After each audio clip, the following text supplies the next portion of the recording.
மீன் மீன் மீன் மீன் ஓடியா இன்னைக்கு மீன் வாங்கியாச்சு.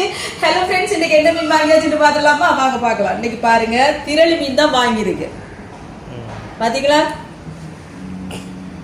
திரளி மீன் இவ்வளவு போதும். இன்னைக்கு என்ன மரக்கறி தான் சமைக்க போறேன், அதனால திரளி மீனை வாங்கியாச்சு. இவ்வளவு திரளி மீன் பாத்தீங்கன்னு சொன்னா 300 ரூபா. லாபம் இல்லையா? பாத்தீங்களா, அதோட வாங்கியாச்சு. கிட்ட கொண்டு காட்டுங்க. பாத்தீங்களா, குழம்பு வைக்க போறேன். அப்ப இவர் வந்து மரக்கறி தான் சாப்பிடுவார், அதனால பாவக்காயில இன்னைக்கு குழம்பு வச்சு மீன்ல வந்து எனக்கும் மகனுக்கும் சின்ன வாக்கும். அப்ப இவ்வளவு போதும். இதுல குழம்பு வச்சு பொரிக்கலாம். இதான் சமைக்க போறேன். நீங்களா சமைச்சிங்களா? பாருங்க, நல்ல மழை அடிச்சு ஊத்தி கொண்டு இந்த மழைக்கு சமைச்சிருவோம். இல்லைன்னு சொல்லுங்க. ஏன்னா மழை நேரம் அடிக்கடி பசிக்கும், அதனால கண்டிப்பா சமைக்கணும். அதனால இப்ப கடற்கரை சமைக்க போறேன். இங்க பாருங்க, உள்ள வச்சாச்சு. ஓகே, எனக்கு கரகரன்னு கறியை துப்புராக்கி சமைக்க வேண்டியதான். ஓகே ஃப்ரெண்ட்ஸ், வீடியோ பிடிச்சிருந்தா மறக்காம சேனலை சப்ஸ்கிரைப் பண்ணுங்க. பை, டாடா.